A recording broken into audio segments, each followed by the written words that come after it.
aprovada a modernização administrativa da Câmara do Rio durante a sessão desta quinta-feira. Conclusão com a aprovação desse projeto é a valorização do servidor público, a gente poder proporcionar mais modernização na casa, transparência, que fica mais claro cada ato da parte administrativa. A Casa Legislativa terá uma corregedoria interna para zelar pela boa gestão. Também hoje, os vereadores aprovaram novos benefícios tributários para impulsionar o programa Reviver Centro. O assunto volta a ser discutido na terça-feira da semana que vem. Você vai ver também. Postos de saúde vão funcionar até 5 da tarde no próximo sábado. O objetivo é imunizar mais pessoas com a dose da vacina bivalente contra o coronavírus. E as homenagens dos cariocas a Emilinha Borba. A cantora completaria 100 anos hoje.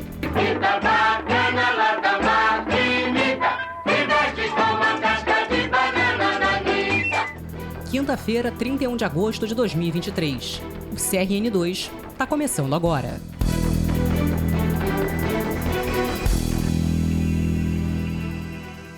Olá, boa noite. Por maioria absoluta dos votos, os vereadores aprovaram nesta quinta-feira o projeto de lei que vai promover ajuste na estrutura da Câmara do Rio. Além de inovações, a proposta adota exemplos usados por outras casas legislativas do Estado e do país. O projeto de lei concentra em um único documento todas as regras que vão reger a administração do Legislativo Municipal a partir de agora. Quando o último decreto que definia a estrutura da Câmara do Rio foi aprovado, a cidade tinha apenas 33 vereadores. De lá para cá, o número de representantes cresceu até chegar a 51 eleitos. Ao longo desse tempo, foi necessário criar muitos decretos que fizessem o Legislativo funcionar de acordo com o novo tamanho.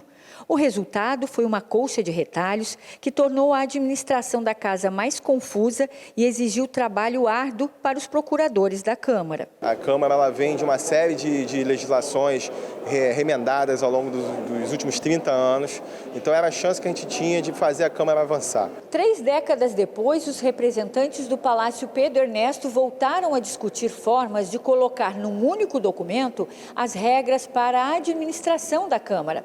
Além de transformar as atividades diárias do Legislativo mais modernas, a ideia é dar mais transparência para a população de tudo que é feito aqui dentro. Eu acho que em bom momento a gente está votando uma lei estabelecendo a estrutura administrativa da Câmara, a possibilidade de progressão dos funcionários da Câmara. A proposta foi desenhada em conjunto pela mesa diretora e integrantes das comissões de Justiça e Redação, de Administração e Assuntos ligados ao servidor público e de Finanças, Orçamento e Fiscalização Financeira. Na sessão da última terça-feira, o projeto de lei passou pelo plenário para a primeira apreciação. Nesta quinta, voltou para a ordem do dia. O texto original recebeu 7 emendas. Em votação, o projeto assim emendado. Daqui a cor de maioria absoluta. A nova lei consolidou a escola do Legislativo dentro da estrutura da Câmara. A escola foi criada pela atual legislatura para oferecer capacitação a todos os funcionários por meio de cursos e eventos. Outra regra nova é a criação de uma corregedoria, que terá a missão de instaurar sindicâncias e processos administrativos para investigar servidores que forem envolvidos em denúncias de irregularidades. Para garantir a independência nos processos, a corregedoria deverá ser formada por pelo menos um procurador de carreira da Câmara. Outra inovação é a descentralização do orçamento. Sem aumento de custos para a Câmara, a mesa diretora poderá instituir a verba de gabinete, como já acontece na Câmara dos Deputados e na Assembleia Legislativa no Rio.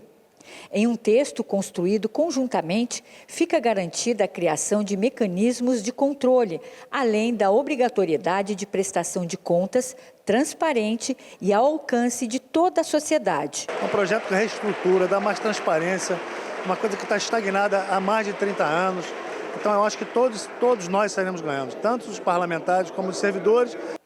O projeto também acabou com as diferenças na progressão de carreira que havia entre os servidores aprovados no concurso de 2015 e os mais antigos. A partir de 2024, a cada 2 anos, os funcionários sobem um nível no plano de cargos e recebem um aumento de salário. Antes, essa progressão poderia levar 4 anos. A importância é a valorização do funcionário da casa, que a casa não anda sem os funcionários. O vereador não seria ninguém com toda essa casa maravilhosa. A gente poder proporcionar mais modernização na casa, transparência, que fica mais claro cada ato da parte administrativa e também de forma inédita a criação da corregedoria, na qual vai ter uma função fundamental para fiscalizar e poder fazer que a casa, em todos os setores, possa cumprir as regras que são regidas no Estatuto do Servidor e que a população espera, né? Transparência, como eu disse, modernização para a casa ser mais produtiva ainda e com a corregedoria ela ter ajuste e poder ter penalização também quem agir de forma errada. E a nova lei faz parte de um esforço coletivo feito nos últimos 3 anos para melhorar a gestão da Câmara de Vereadores, o que já garantiu ao Legislativo da cidade a nota mais alta do Estado numa certificação de transparência. A avaliação foi feita pela Associação dos Conselheiros dos Tribunais de Contas. Além da Câmara Rio, outros 187 órgãos públicos foram analisados. O Parlamento Carioca foi o único a preencher 95% dos critérios de transparência. A Câmara inovou ao criar um colégio de líderes, que abriu espaço para a participação de todas as bancadas nas decisões da Casa, o que aumentou a produtividade dos vereadores. No ano passado, em 6 meses, mais de 360 projetos de lei foram apresentados, 224 leis aprovadas, o maior número entre as maiores cidades brasileiras. Para ampliar ainda mais o processo democrático, todas as bancadas passaram a compor as comissões permanentes da Câmara. As medidas também trouxeram economia de dinheiro público. Desde março, não é mais permitido o acúmulo do cartão combustível. A boa gestão dos recursos permitiu que a Câmara doasse no ano passado para a Secretaria de Saúde do município 128 milhões de reais. O dinheiro foi usado na construção e equipamentos do Supercentro Carioca de Saúde. Pela primeira vez em 100 anos de história, o Palácio Pedro Ernesto abriu as portas para que estudantes entre 10 e 17 anos de idade da rede municipal de ensino pudessem ocupar o plenário e formar um parlamento juvenil. Além de aprender a criar leis, o que eles propuserem pode ser adotado em definitivo pela cidade. Em breve, também toda a rotina da Câmara será agilizada com a implantação total dos processos eletrônicos, documentos organizados e disponíveis a todos com alguns cliques. Saiba agora outros assuntos que foram discutidos na sessão plenária desta quinta-feira. Aprovado em segunda discussão o projeto de lei que declara como área de especial interesse social para fins de urbanização e regularização fundiária a comunidade São Januário, Vila Canaã, localizada no bairro Vasco da Gama. A área é formada por cerca de 140 famílias, entre crianças, idosos e pessoas com deficiência em situação de vulnerabilidade social. Elas são de 2 comunidades, a comunidade Barreira do Vasco e a ocupação Vila São Jorge. As famílias foram desabrigadas por ações de despejo. Os parlamentares discutiram a apresentação feita numa das escolas municipais, onde crianças acompanharam uma coreografia de funk que gerou polêmica. A punição vai ser só para a direção e para o servidor, ou nós vamos cobrar a punição dos verdadeiros responsáveis? A informação que eu tive dos professores é que a diretora da escola ainda tentou impedir que ocorresse. Mas como tudo hoje está muito submetido à informação de mídia e tal, acabou saindo foi colocado pelo grupo que fez a apresentação no colégio, foi colocado na mídia, na internet. O projeto de lei complementar de autoria do Poder Executivo, que altera o programa do Reviver Centro 2, estava na pauta e foi adiado por uma sessão. eu farei, né, o pedido de adiamento, mas também faço aqui um apelo, que nós possamos, terça-feira, concluir finalmente a votação do Reviver Centro 2, a parte urbanística, para que a gente possa finalmente, né, avançar com essa matéria, pois o centro da cidade, o bairro central, ele demanda, né, esse incentivo para que ele possa recuperar com uma velocidade ainda maior do que vem acontecendo. Aprovado em segunda discussão o projeto de lei que declara o loteamento delegado Virgílio Filho no bairro de Costa Barros como área de interesse social para fins de urbanização e regularização fundiária. Durante a sessão plenária, os vereadores também discutiram o projeto de lei que institui o Observatório Municipal da Violência contra a Mulher. Uma das funções do observatório será reunir e sistematizar as estatísticas oficiais sobre a violência contra a mulher, analisar e produzir relatórios a partir de dados oficiais e públicos e elaborar projetos de pesquisa sobre políticas de prevenção.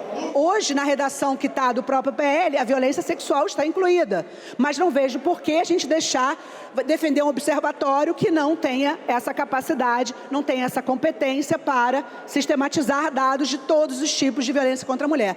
E caso isso ocorra, inclusive, esse crime tão grave, que é o mais grave que é o feminicídio, por exemplo, ficaria de fora. A emenda, na verdade, muda a perspectiva do projeto, que antes era sobre a segurança das mulheres e a compilação de dados sobre violência contra as mulheres, e retorce jogando o foco na perspectiva do agressor. E como que faz isso? Dizendo, por exemplo, encorajar as mulheres a procurar autoridades públicas em casos de violência física, sexual ou grave ameaça. Quer dizer, encorajar as mulheres. As mulheres não fazem ou deixam de fazer as denúncias por um ato de coragem. Nós, mulheres, sabemos que as múltiplas violências que sofremos dentro da sociedade não são violências que são fáceis de serem encaradas. Mas o machismo, numa perspectiva estrutural, acaba sempre nos revitimizando. O projeto foi aprovado em primeira discussão. E na volta do intervalo tem outras notícias do Legislativo Carioca. Fique com a gente.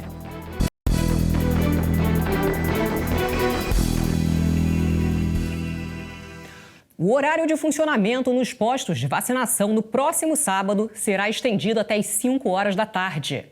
A medida foi anunciada depois da confirmação do primeiro caso da nova subvariante da Ômicron na cidade do Rio de Janeiro.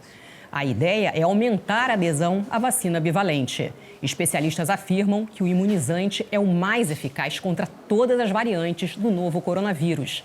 Segundo a Secretaria Municipal de Saúde, até o momento, 28% da população acima de 12 anos recebeu uma dose da bivalente. A meta é alcançar 80% dos moradores acima dessa idade. Hora de conferir as atividades previstas para amanhã, sexta-feira, na Câmara Municipal. Às 3h30 da tarde, no plenário, os 51 vereadores mirins participam de uma votação para a composição de comissões permanentes. Eles vão eleger presidente, vice-presidente e vogal, de 4 comissões importantes para a casa.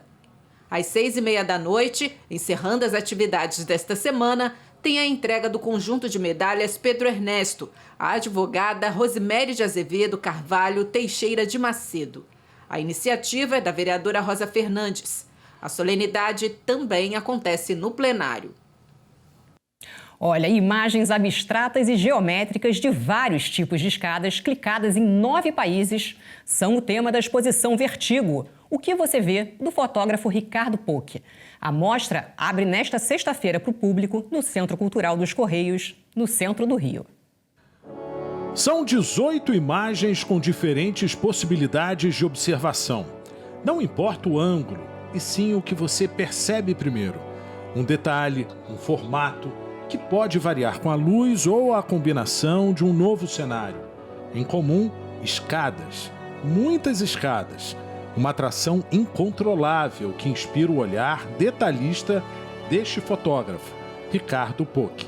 E quando eu olhei, era um negócio sem fim, uma espiral toda iluminada pelas janelas laterais que ia até o térreo. E devia ser 14 andares, sei lá. E aquilo deu aquela força me sugando para baixo, onde eu falei, pô, vou ter que vencer isso. E fui lá e fiz as fotos para vencer esse medo. Vertigo. O que você vê desafia o olhar de quem visita a exposição. A ideia é propor um jogo entre a imagem e o objeto. O que vale é a vertigem visual. Na prática, a perda do conceito original. A mutação do que é sólido com a desconstrução de formas e funções. Em cortes e edições, a combinação espacial ganha uma leitura infinita, instigante. Todas essas imagens geométricas que buscam uma simetria foram registradas em diferentes países. Elas são ponto de partida de uma intervenção artística, abstração que permite diferentes interpretações. Você pode gostar da imagem que você está vendo como um todo, ou o seu olhar pode ser atraído para um pedaço dessa imagem e seja aquilo que te atraiu, que te despertou o gostar, ou não gostar, né?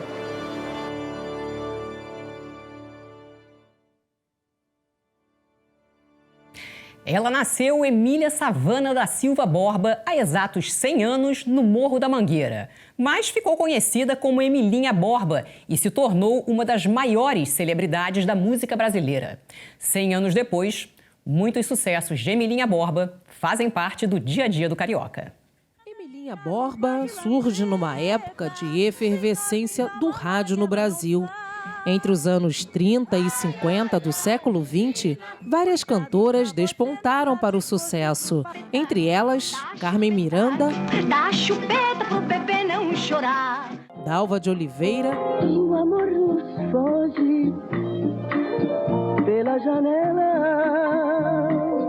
e Marlene, que se tornaria sua principal rival.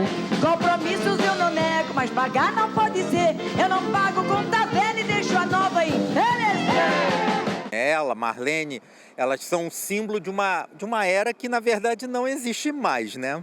A rivalidade começa em 1949 com o baile da Rainha da Rádio Nacional, na época, a emissora de rádio de maior audiência do Brasil. Marlene ganhou, mas os fãs de Emilinha não se conformaram e passaram a fazer de tudo para elegê-la. Até que em 1953, Emilinha Borba se tornou a rainha do rádio com mais de 1 milhão de votos. De fato, elas se davam, se cumprimentavam, mas amigas mesmo não teriam sido. Isso eu comprovei porque escrevi para cada um espetáculos individuais, para Emilinha e para Marlene igualmente. Então, elas se toleravam, mas amigas de fato não eram, pela rivalidade entre as duas mais célebres cantoras da famosa Era de Ouro da radiofonia. Desde criança, Emilinha Borba gostava de imitar grandes cantoras.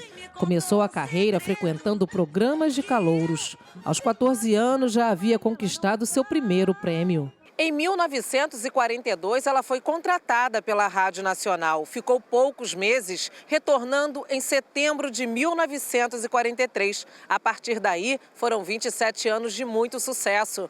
Nesse período, se tornou a principal estrela da rádio. Foi campeã de correspondência por 19 anos. Em 1949, emplacou uma das músicas mais famosas de sua carreira, Marchinha Chiquita Bacana, que estourou no carnaval daquele ano. Chiquita bacana, lá da maquinita, me veste com uma casca de banana na lista. Ao longo da carreira, Emilinha Borba foi colecionando apelidos atribuídos ao estrelato. A eterna rainha do rádio, a favorita da Marinha, Garota Grau 10 foram alguns deles. Pesquisas da época revelam que ela é a artista brasileira que mais possui títulos, troféus, faixas e coroas. Emilinha também foi a primeira cantora brasileira a se apresentar pelo país com patrocínio exclusivo. Até agosto de 1995, a estrela foi a personalidade brasileira que mais vezes foi capa de revista no país. Os pesquisadores dizem que ela foi destaque das revistas da época por mais de 350 vezes. Catito, catito, ó meu catito, do meu coração, és um pedacinho. Emilinha Borba morreu em outubro de 2005, aos 82 anos, vítima de um infarto. Deixou uma legião de fãs que celebram até hoje os seus sucessos, inclusive os da nova geração. A canoa não virá, olê, olê, olá, eu chego lá. Chiquita bacana lá da Martinica, se mete com uma casca de banana na nica. Um dia, uma vez lá em Cuba, dançando uma rumba, disseram que eu era escandalosa. Dancei, mas não me incomodei, pois a rumba é por si maliciosa. Em solenidade realizada na noite desta quinta-feira, a Câmara Municipal ofereceu moções de congratulações a integrantes do movimento Bandeirante. A proposta foi do vereador Átila Nunes. São 34 homenageados. Representantes do movimento Bandeirante foram entregues moções de congratulações e aplausos. A iniciativa foi do vereador Átila Nunes. Um movimento secular, ou seja, mais de 100 anos a presença desse movimento no nosso país, em especial aqui no Rio de Janeiro, que é a sede nacional. Nós hoje vamos ter a oportunidade de homenagear também pessoas à frente de núcleos, né, de Bandeirantes, que é um movimento que traz não só atividades, né, para crianças, adolescentes e jovens, mas também que transmite valores que estão em falta na sociedade hoje, né, brasileira, e que através desse trabalho, né, que possa incentivar lideranças, né, o trabalho coletivo e até mesmo técnicas, né, para que esses jovens fiquem ocupados, né, com atividades muito positivas. Então, nada mais justo do que fazer essa homenagem no dia de hoje. O movimento Bandeirantes foi criado após estabelecer o escotismo e surgir a percepção de que as meninas desejavam ter as mesmas atividades. A atuação social sempre foi uma marca com ênfase no bem comum. Na década de 60, as Bandeirantes chegaram a 20 mil integrantes. Hoje, graças a parcerias internacionais, chega a quase 6 mil bandeirantes no país. Um trabalho de extrema relevância, botar essa juventude toda, né, construir cidadania, construir relação saudável com o meio ambiente, com a sociedade, ser empoderado, transformar realmente as suas realidades sociais. Então é uma honra a gente ter esse reconhecimento por essa casa. É um trabalho voluntário, então não há ninguém recebe, né? A gente só recebe o amor, a troca e o legado. E o CRN2 termina aqui. Você pode acompanhar a nossa programação nos endereços ao vivo que estão aí na tela para você. Uma ótima noite e até amanhã.